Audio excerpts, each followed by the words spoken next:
Yes, nakunjerere mu maka g'omukulembeze w'eggwanga Robert Kyagulanyi Ssentamu afiiriddwa nfanfeewe omwagalwa we bamuyita Dido. Bwe njogera ku Dido ng'amba embwa ya Robert Kyagulanyi Ssentamu Emufuddeko olunaku olwaleero.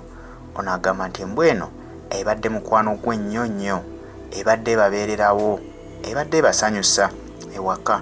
Efudde olunaku olwaleero ng'agamba nti weefiiridde ebadde esoba myaka 13 gy'amaze nayo, naye ng'ebadde embwa y'amaanyi nnyo, ebadde embwa ekolaganika nayo, ebadde embwa eyagala abantu, era ebadde embwa esobola okumuwa obukuumi ewaka nga talina kyemulugunya. Robert Kyagulanyi Ssentamu eno embwa amaze nayo emyaka 13 nga bwe nkugambye. Tujjukira ffenna mu mbeera eyaliwo mu 2021 oluvannyuma lw'okulonda akalulu k'obwa pulezidenti, Kyagulanyi Ssentamu n'akawangula. Ono bamusibira mu maka ge nga takkirizibwa kufuluma kubanga baali bakimanyi bulungi nti wafulumira ebiddirira byonna bannayuganda bateekwa okumwegattako ne basituka. Naye mu kumusibira mu maka ge abasirikale bamukolangako effujjo. Abasirikale bajjanga ne bawalampa ekikomera kye ne bagwa munda mu ngeri y'okuteekawo embeera emutiisatiisa nga balowooza nti anaaba mutiitiizi nnyo.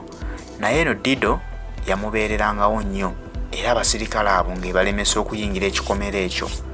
Tujjukira nti wali omusirikale yali abuuse ekikomera ng'agudde munda, naye embwa eno yagiwonera watono nnyo era ng'eyamutaasa yali mukyala wa Robert Kyagulanyi Ssentamu Babi Itungo Kyagulanyi.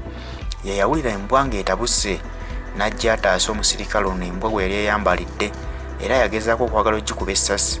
Robert Kyagulanyi n'amugamba togeza n'okuba embwa yange kubanga gwe ogirumbye mu maka gaayo.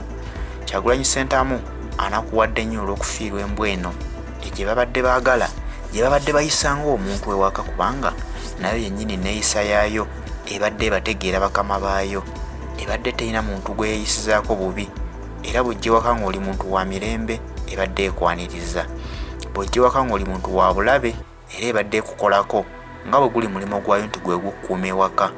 Bw'atyo Robert Kyagulanyi Ssentamu anyoleddwa nnyo. Mu bubaka bwe bwawandiise ku mukutu gwe gwa Facebook awandiise bw'ati: Dear Dido, you were such a lovely dog. Our family was honored to have your unconditional love and loyalty for a whole 13 years. We have lost a true friend and a family member. You live with us golden memories. Bwe buti obubaka bwa Kyagulanyi Ssentamu bwabuwandiise ku mukutu gwe gwa Facebook okulaga nti banyoleddwa nnyo olw'okufiibwako mukwano gwabwe, family friend waabwe Dido.